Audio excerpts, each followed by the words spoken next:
Hey guys, it's Tanner here with Fresh Start, and I just wanted to do one more video log this week. I might do another, you never know, if you'll get lucky. Before I do a more structured video, because I like just ranting and raving about this stuff, and the tangents sometimes are useful to some people and others don't really like them, but who cares, because this is my channel. It's all for your benefit, by the way. But today's topic is weight loss. And I'm going to talk about this a lot because that's the entire purpose of Fresh Start. Fresh Start is basically saying, hey, everything my doctor said doesn't work. Or I didn't do it. Or he doesn't know what he's talking about. Or he was fat, and I don't want to have a fat person tell me how to lose weight because clearly it didn't work. It's almost like having a smoker tell you how to quit smoking. Like, thanks, buddy. You look like the guy I need to be listening to, right? It's almost like taking fitness information from somebody who's roided out. You ever think about that? Having a personal trainer who's jacked beyond belief, loaded with steroids, some type of testosterone blend, some sustaplex, some trenbolone, all these different exogenous hormones that they introduce in their body to achieve a physique and a physiology that's not achievable normally. And then they tell you what workouts to do, and they're like, no, do this, bro. This is what I did. It's kind of like that, right? Or maybe having a dietitian who's bulimic, who purges. You know, no one thinks about this stuff, but it kind of drives me crazy. Listening to a trainer who's on steroids or a fat doctor about weight loss, it's beyond me. Like, that's why I'm trying to do this. That's why I'm doing this for free. That's why I'm telling you guys this stuff, because no one else tells you this, and they all give you a bunch of bull, and they try to charge you $500, $1,500, $2,000, $2,500 a month to lose weight. And essentially all they're prescribing to you is a caloric deficit. Now, that's the first point of this video, caloric deficit. That's the main thing people talk about with weight loss. It is an accepted idea among almost everybody within health that if you consume less calories than you burn, you will lose weight. That is true. It's a very true point. However, the calories that you consume have a very, very big role in what kind of weight you're losing. If you lose only fat, cool. You're unique. You're very unique. If you lose a little bit of muscle and a lot of fat, awesome. Also, not super common. If you lose a lot of fat and a lot of muscle, that's what most people do who crash diet. Most people who lose a lot of weight in a short amount of time lose a lot of fat and a lot of muscle. And the percentage is somewhere around 94 to 96% of anybody who does a crash diet gains all the weight back. But what's something that's hard to put on? For most of us, it's really hard to put muscle on, right? So if I lose weight really quickly and I gain weight really quickly, you can gain fat really fast. And unless you're on steroids, you're probably not going to gain muscle very quickly. So whenever you lose weight and you're one of those 94 to 96% of people, you're going to gain nothing but fat back. All of your work was for nothing, and now you're weaker, you feel worse, you paid somebody thousands of dollars, and now you're stuck. It's like, thanks. Thanks for teaching me nothing. So, moving forward in my rant, which it's a rant, and it's a rant for a reason, and you're listening to it. If you cut calories, you will lose weight. If your calories that you cut are primarily in the form of carbohydrates and sugar, you will retain more muscle. Fact. 100% fact. If you cut your calories by roughly 500, science says you'll lose a pound a week or so. Ish. That's just with diet. So cardio in itself is just another way of caloric restriction, right? What I want you to think about before you decide to start counting or cutting calories is consuming more good things. Have more meat, have more protein, have more veggies. Raw veggies. You ever think about that? Raw veggies have a lot of things in them that make them not necessarily appetizing to other predators and prey. And our body fights these things all the time. Now, I'm not telling you what they are because I want you to look something up, to maybe be a little bit more proactive about yourself. I'm sure eventually I'll say it, and that's that. But for right now, I want you to look that up. What is it in plants that fights off us? I don't know if that's what you need to do, but it's out there, right? So instead of paying somebody $500 to $1,500 to $2,000 a month and having them just tell you, hey, I want you to eat less. I want you to have 3 to 5 meals a day. Your metabolism's a furnace. We're going to keep it hot. Keep that furnace hot. Keep the fire burning. It's so stupid. I can eat 1 meal a day or 3 meals a day, and I don't gain weight. The only thing that makes me gain weight, alcohol. The only thing that makes me lose weight, not exercising. Yeah, probably unique, right? But we're all unique. And some of us gain weight just by looking at a Milky Way. Some of us never gain weight, and we can eat whatever. We hate you. We don't hate you, we just don't necessarily like you. But all I'm trying to say is we're all unique. Paying somebody hundreds, if not thousands of dollars to lose weight and taking no initiative yourself to learn what caused you to gain the weight in the first place and what is actually helping you lose the weight throughout this process is criminal. You're throwing money away to have all these people tell you what to do, and you never really ask yourself, hey, what am I actually doing?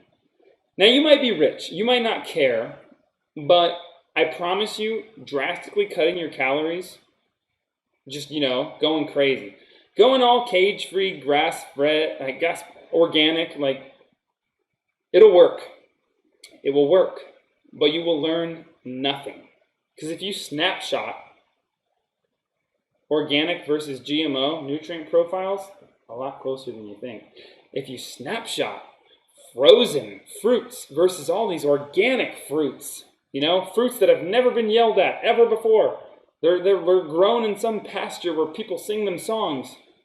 Frozen fruit, flash frozen fruit, almost always has more nutrients than these amazingly ripe things that you get from Whole Foods. But people don't care. Maybe they care, but they don't know, right? So, I guess I'm going to tie this up really quickly because I don't want to make this this forever long rant. If you hire someone to help you lose weight, what do they look like? Are they on steroids? If they're on steroids, you can almost disregard anything and everything that they have to say.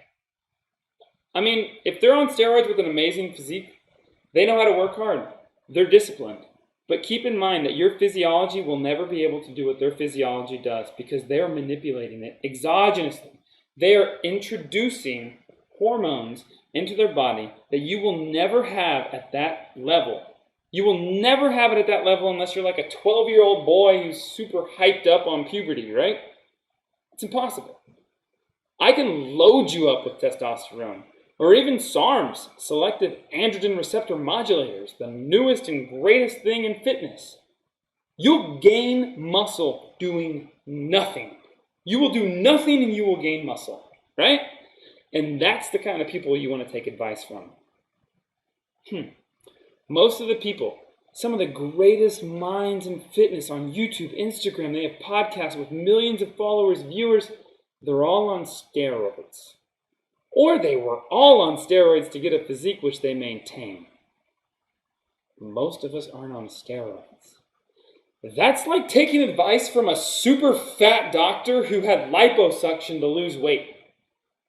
Maybe they know what they're talking about, but they did nothing naturally to lose that weight, right? And I know that some of the smartest people I know were guys that were roid monkeys, IFBB pros, people that I've listened to podcasts tens, hundreds of hours. They have great information, but at the same time, do they really know what it's like to be an average person trying to lose weight? Because I promise you they don't. Maybe they were at some point in their life. They blasted and cruised through their 20s and 30s with exogenous hormones, testosterone, trenbolone, all these different things, right?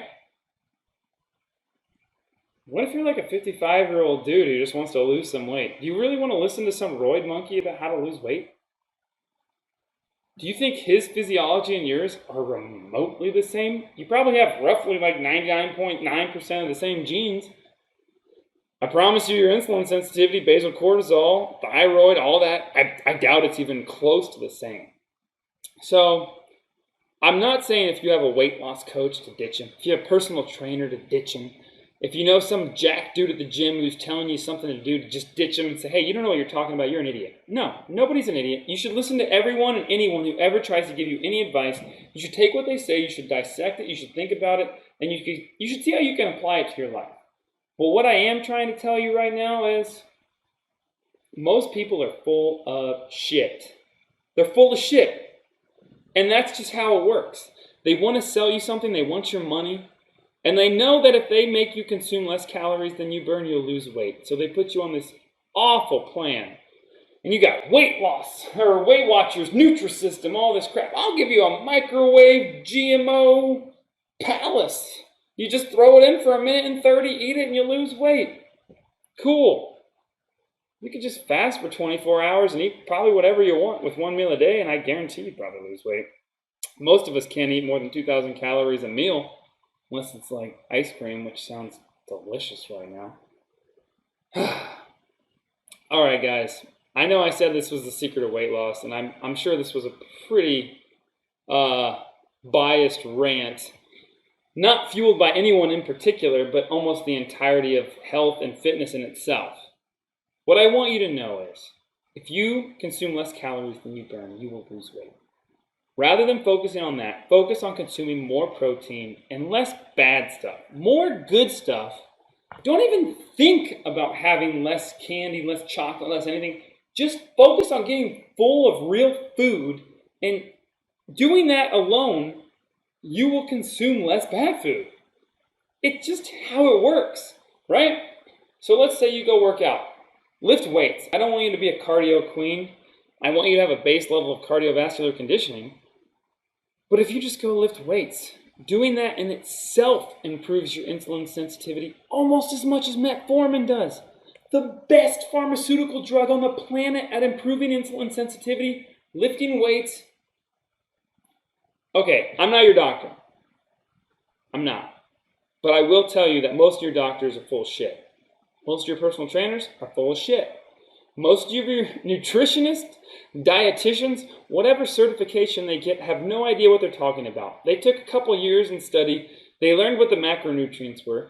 They know a tried and true plan, which is consuming less calories, will lose weight. But they don't know why that causes you to lose weight. And a lot of them have no idea about the hormones involved in losing weight and how that entirety is all attached into your physiology and how it all works together.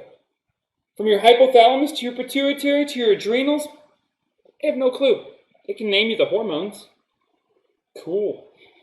I can show you guys a chart, and you can name those hormones too. Maybe I can make you take a 200-question quiz, pass it, and get a certification, so then legally you can tell people what to do. It's ridiculous. If you guys want to lose weight, have more real food. Go on walks, lift weights, exercise. Do those things that your brain is kind of saying, I'm not really sure about. Do I want to go on a walk? I don't know. What's a walk? Why do you think a walk is just a walk? Do you think a walk is just a walk because, I don't know, maybe someone told you you burn more calories running? You ever think about how jogging is the worst cardiovascular conditioning you can possibly do for your body? Anybody ever tell you that? The elliptical is one of the most pointless things on this planet that you can do. Consuming less calories every single day in a deficit can actually make your metabolism slow down so much that whenever you reach that goal weight, and you're not on steroids like all these bodybuilders who are telling you to do what they did, that when you consume more calories, you just blow back up again. Why'd you blow back up? Was it a calorie receptor that's not there? Or was it that your hormones were like just screaming at you like, what are you doing, dude? So, I may not have answered your questions in this video, but essentially what I want you to know is weight loss is a very simple concept. Consume less than you burn. However, in that simple concept of consuming less than you burn, there are so many factors. Hormones play such a bigger role than calories. I can give you 20,000 calories a day. And if I load you up on thyroid, you will lose weight. In a heartbeat, you'll lose weight. You'll lose it. Why is that? Your doctor ever tell you that? I don't want you guys to just go out there shooting up thyroid hormone or anything like that. But what I'm trying to tell you is these hormones that people tend to neglect quite a bit, including your physicians who just want to throw insulin at you because you have diabetes, maybe don't have your health, super high up on their interest list. Maybe they just want, a patient to have for a long time to pay their Medicare or their Medicare Plus plan so they get X amount of dollars per month. I don't know. But maybe in the next video log we can dive a little bit more into this. I just want you guys to know that let's think for ourselves today, right? Let's be a little more proactive with how we treat our bodies, and our minds especially. What was it, like 5 or 10 years ago, before people actually started thinking stress was a real thing? More causes or cases of hypertension are due to a cause we don't even know than they are due to causes that we do know. Stress. It's stress. I'm just going to let you know right here. You heard it first. It's stress. So anyway, I'm going to end this rant because it's probably getting way too long and might be a little biased or almost combative. But what I want you guys to take away from this video is you have some freaking power over your body. Your doctor will keep you alive. Your surgeon, anybody at the hospital, trauma, anything like that will keep you alive. Your primary care physician is going to algorithmically, which is basically a if this, go here. It's like a choose your own adventure book that you read to keep you alive, but not to get you healthy. Because nobody wants to get you healthy today. They don't make any money off of you. And before you say I have a tinfoil hat on, start talking to me about treatment plans that completely end in cure with no follow-ups. No follow-ups, no prophylaxis or drugs to prevent something else from happening. How many conditions today, chronic conditions today, do we have where doctors try to get you off all medication? I will be waiting and probably have quite a few videos up before you come up with something. So I'll see you guys next time, and I hope you guys have a great day. I'm Tanner with Fresh Start. Okay.